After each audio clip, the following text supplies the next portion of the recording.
الحمد لله نحمده ونستعينه ونستغفره ونؤمن به ونتوكل عليه ونعوذ بالله من شرور أنفسنا ومن سيئات أعمالنا.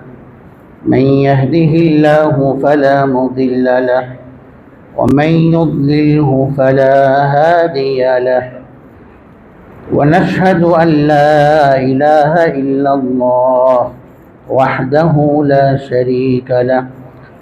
ونشهد أن محمدا عبده ورسوله صلى الله تعالى عليه وعلى آله وأصحابه وبارك وسلم تسليما كثيرا كثيرا.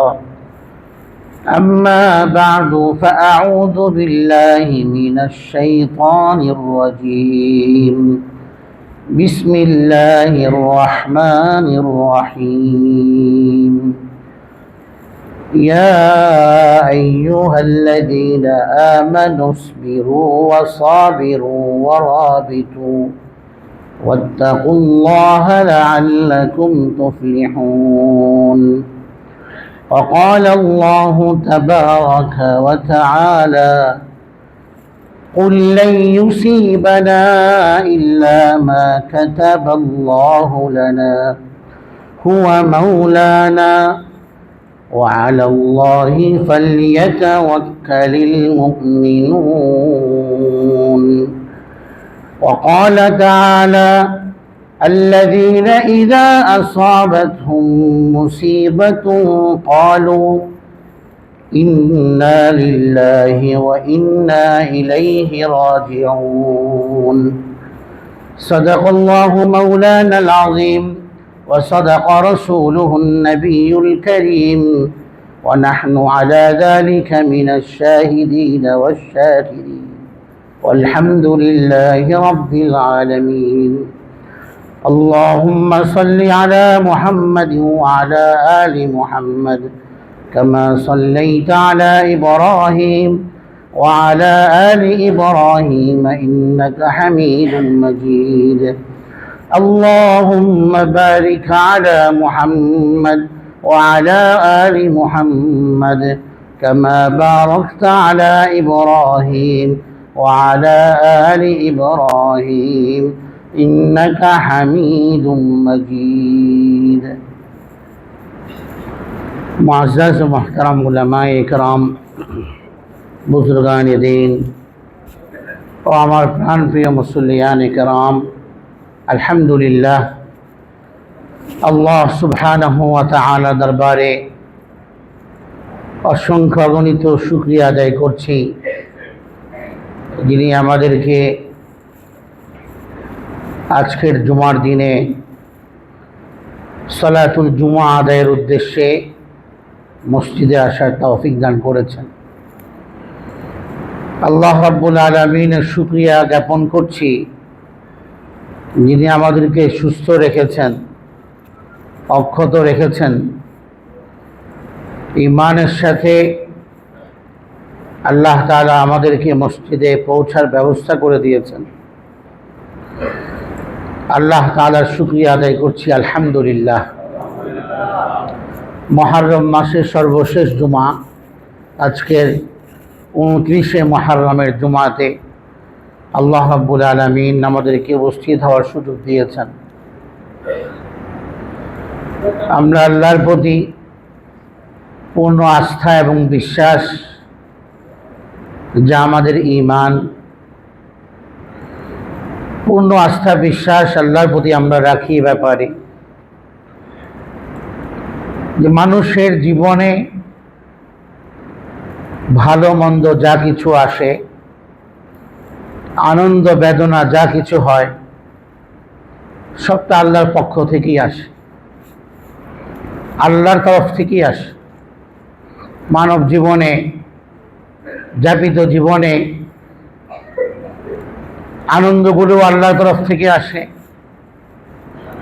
বেদনার মুহূর্তগুলো আল্লাহর তরফ থেকে আসে, সুখের অবস্থাও আল্লাহর তরফ থেকে আসে, শোকাহত অবস্থাও আল্লাহর তরফ থেকে আসে। মুমিনের জীবনের সকল অবস্থা আল্লাহর সিদ্ধান্তের আলোকেই অতিবাহিত হয়। মানুষের জীবনে ব্যথা বেদনা আল্লাহর তরফ থেকে আসে তাকে ধৈর্যশীল বানানোর জন্য। আনন্দ এবং সুখ স্বাচ্ছন্দ্য আসে তাকে কৃতজ্ঞ বানানোর জন্য। এই শুকর এবং সবর, কৃতজ্ঞতা এবং ধৈর্যশীলতা, ধৈর্য ধারণ করা যাকে সবর বলা হয়, কৃতজ্ঞতা আদায় যাকে শুকর বলা হয়, এই উভয়টির নির্দেশ আল্লাহ তাআলা কোরআনে কারিমে আমাদেরকে দিয়েছেন। তোমরা শুকরগুজার হও, তোমরা ধৈর্যশীল হও। শুকরিয়া এবং সবর একসাথে হয় না। শুকরিয়ার অবস্থা আর সবরের অবস্থা ভিন্ন। উভয় অবস্থাই মুমিনের জীবনের একটা বড় অনুষঙ্গ। মুমিনের জীবনে শুধু সুখ আসবে, বেদনা আসবে না এমনটিও নয়। শুধু বেদনাতেই সে ভারাক্রান্ত হবে, তার জীবনে সুখ আসবে না, হাসি আনন্দ আসবে না এমনটিও নয়। উভয় অবস্থায় মুমিনের জীবনে আসে। সেই অবস্থাতে মুমিনের করণীয় কি? আল্লাহর তরফ থেকে রাসূল করিম সাল্লাল্লাহু আলাইহি ওয়াসাল্লামের নির্দেশনা এবং তালিম রয়েছে, শিক্ষা আমাদের জন্য। সেখান থেকে আমাদেরকে শিক্ষা নিয়ে জীবনকে সামনের দিকে আমাদেরকে নিয়ে যেতে হবে। আমাদের জীবনের সমস্ত সিদ্ধান্ত, জীবন কিভাবে অতিবাহিত করব, তা তো রাসূল করিম সাল্লাল্লাহু আলাইহি ওয়াসাল্লাম বলে দিয়ে গিয়েছে। সেই কারণে একজন ইমানদার ব্যক্তির জীবনে যত মুসিবত আসে, বিপদ আসে, সব ক্ষেত্রে তার কি করণীয়, দুঃখ ভারাক্রান্ত হলে কি করণীয়, সন্তানের মৃত্যু হলে কি করণীয়, সবটা তো নবী করিম সাল্লাল্লাহু আলাইহি ওয়াসাল্লাম তালিম এবং তার শিক্ষা দীক্ষার মধ্যে এই কথাগুলো, এই নির্দেশনা আমাদেরকে দিয়েছেন, যেখান থেকে আমরা আলো খুঁজে পেতে পারি, যেখান থেকে আমরা আলো নিতে পারি। আর সেখান থেকে আলো নিয়ে চললেই আমাদের জীবনও সফল হবে। কোরআন তো আমাদেরকে এই কথাই বলে। হাদিসে রাসূল করিম সাল্লাল্লাহু আলাইহি ওয়াসাল্লাম ইমানদার ব্যক্তির জীবনের উপরে বিস্ময় প্রকাশ করেছেন। আজাবান লিআমরিল মুমিন লা ইয়াকদিল্লাহু লাহু কাদাআন ইল্লা কানা খায়রান লাহ। ইমানদার ব্যক্তির জীবনটা বিস্ময়ে ভরা। যে একটাই জীবন, সে জীবনে সুখও আসে, সুখের আলো দেখা দেয়, আবার বেদনার ছাপও স্পষ্ট হয়। একই জীবন, একই ব্যক্তি কখনো হাসে, কখনো কাঁদছে। একই ব্যক্তি কখনো আনন্দিত, কখনো শোকাহত। একই ব্যক্তি কখনো উল্লসিত, আবার কখনো শোকে স্তব্ধ হয়ে যায়। এই যে অবস্থাগুলো, এটা আল্লাহর তরফ থেকে আসে। লা ইয়াকদিল্লাহু লাহু কাদাআন ইল্লা কানা খায়রান লাহ। আল্লাহর তরফ থেকে যে সিদ্ধান্তই মুমিনের জন্য আসুক না কেন, তাতে মুমিনের জন্য অবশ্যই কল্যাণ রয়েছে। ইন আসাবাতহু সাররা ফাশাকারা ফাকানা খায়রান লাহ। যদি ইমানদার ব্যক্তির জীবনে আনন্দ আসে, সুখ আসে, সাফল্য আসে, তো সে কৃতজ্ঞ হবে, সে কৃতজ্ঞ হবে। আল্লাহ বলেছেন, ফাযকুরুনি আযকুরকুম ওয়াশকুরুলি, যে তুমি আমাকে স্মরণ করো, তোমরা, আমিও তোমাদেরকে স্মরণ করব। তোমরা আমার জিকির করো, আমিও তোমাদের জিকির করব। হাদিসে কথা আসছে যে যাকারতু ফি মালাইন খায়রিম মিন মালাই, মানুষেরা একসাথে বসে আমার জিকির করে, যে মজলিসে বসে, সে যখন আমাকে ডাকে, আমি তার মজলিসের চেয়ে উত্তম মজলিসে, ফেরেশতাদের সমাবেশে আমি তার আলোচনা করি, তাকে স্মরণ করি। খায়রু জালিসিন জালিসু যিকরিন, হাদিসে আসছে, হাদিসে কুদসিতে, আনা জালিসু মান যাকারানি, আনা জালিসু মান যাকারানি, যে আমার জিকির করে আমি আল্লাহ তার বন্ধু হয়ে যাই, আমি তার সঙ্গী হই। আনা জালিসু মান যাকারানি, সঙ্গী কে হয়? যে সব সময় পাশে থাকে। বিপদে আপদে মুসিবতে সুখে দুঃখে সর্বাবস্থায় যে পাশে থাকে সেই তো প্রকৃত সঙ্গী, প্রকৃত বন্ধু। বন্ধুর মুসিবতেও বন্ধু চলে আসে, এটাই তো প্রকৃত বন্ধুত্ব, প্রকৃত সঙ্গী এটাই। তো আল্লাহ বলেন যে আমি সব সময় আমার জিকিরকারীর সঙ্গী হয়ে যাই। আনা জালিসু মান যাকারানি। হযরত শাইখুল ইসলাম হুসাইন আহমদ মাদানী রহমতুল্লাহ আলাইহি দারুল দেওবন্দের দীর্ঘ সময় যিনি শাইখুল হাদিস ছিলেন, বুখারী শরীফের অধ্যাপক ছিলেন এবং ব্রিটিশ খেদাও আন্দোলনের সিপাহ সালার ছিলেন ভারত উপমহাদেশ থেকে ব্রিটিশদের তাড়ানোর ক্ষেত্রে, যার অগ্রণী ভূমিকা আছে, যিনি আল্লাহ নবীর বংশধর আওলাদ রাসূল, তার উপাধি হচ্ছে শাইখুল ইসলাম। আল্লামা সৈয়দ হুসাইন আহমদ মাদানী, মদিনা তাদের বাড়ি, এখনো আছে। হযরত মাদানী রহমতুল্লাহ আলাইহি তিনি এই কথা বলেছেন এই হাদিসের আলোকে, খায়রু জালিসিন জালিসু যিকরিন, সবচেয়ে উত্তম সঙ্গী হলো যে আমার জিকিরের সঙ্গী। তো আল্লাহকে যে ডাকে আল্লাহ তার সঙ্গী হয়ে যান, আল্লাহ তাকে সঙ্গ দেন, আল্লাহ তাকে রহমত করেন, আল্লাহ তাকে সুখে রাখেন, প্রশান্তি দান করেন, অন্তরে স্বস্তি দান করেন। এটা আল্লাহর জিকিরের সুফল। আলা বিযিকরিল্লাহি তাতমাইন্নুল কুলুব। কোরআন বলে মানুষের অন্তরের যে পেরেশানি, আমাদের অন্তরের যে অস্থিরতা, আমাদের যে বিষণ্ণতা, আমাদের বিমর্ষতা, এগুলো দূর হওয়ার একটা মেডিসিন আছে, সেটা হলো যিকরুল্লাহ, আল্লাহর জিকির। আপনি ডাকুন আপনার রবকে, নির্জনে ডাকুন, সরবে ডাকুন, সর্বাবস্থায় তিনি আপনার সাথে। ওয়াইদা সাআলাকা ইবাদি আন্নী ফাইন্নী করিব। বান্দা আমার সম্পর্কে জিজ্ঞেস করে আমি কোথায়, তো বলুন আমি তার নিকটেই আছি, কাছে আছি।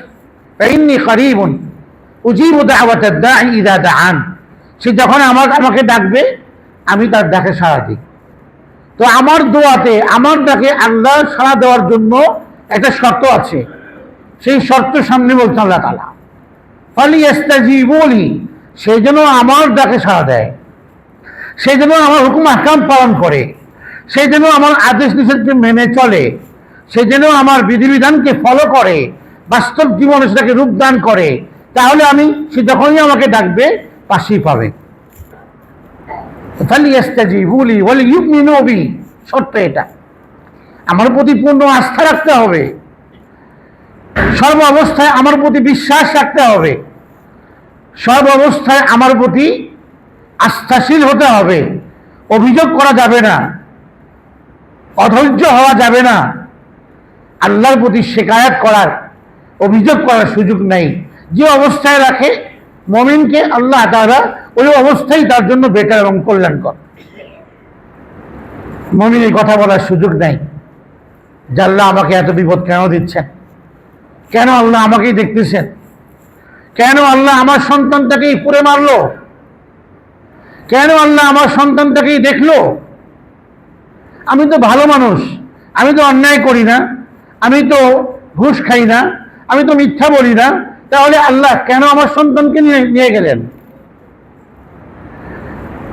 এই যে মানুষের ধারণা যে আমি ভালো অন্যায় কাজ করি না, এই জন্য যে আমার উপর মুসিবত আসবে না, বিষয়টি এমন নয়। সবচেয়ে বেশি মুসিবত তো নবীদের উপর আসছে। তো নবীরা কি অন্যায় কাজ করেছেন? বুখারী হাদিস, আশাদ্দুল বালাই আল আম্বিয়া, পৃথিবীতে সবচেয়ে বেশি মুসিবত, দুর্যোগ, বিপর্যয় আসছে নবীদের উপরে, তাদের জীবনের উপরে। হুমকি আসছে, ধামকি আসছে, থ্রেট আসছে, জুলুম আসছে, নির্যাতন আসছে। সেরকম আমাদের নবী সিরাত পড়ুন, তার ইতিহাস পড়ুন, দাওয়াতি জীবনের প্রথম 10 বছরের ইতিহাস পড়ুন, সিরাত পড়ুন, অধ্যয়ন করুন। যে রক্ত ঝরতে ঝরতে জুতো পর্যন্ত আটকে গিয়েছে ইসলামের জন্য, আল্লাহ তাওহীদের দাওয়াত দেওয়ার জন্যই তো হয়েছে। সবচেয়ে বেশি মুসিবত আসছে নবীদের উপরে। এর অর্থ এই নয় যে নবীরা খারাপ ছিলেন, নাউযুবিল্লাহ। তো এই কথা বলার সুযোগ নেই যে আমি তো মিথ্যা বলি না, তো আমার সন্তানকে আল্লাহ কেন নিয়ে গেলেন, এই কথা বলার সুযোগ নাই। তো মুমিনের জীবনে ভালো অবস্থা আসলে সে শুকরিয়া আদায় করবে, আল্লাহর হুকুম ওয়াশকুরুনি, তোমরা আমার কৃতজ্ঞ হও, আমার শুকরিয়া আদায় করো। তো শুকরিয়া এবং কৃতজ্ঞতা এমন একটা বান্দার গুণ যা আল্লাহকে খুশি করে দেয়।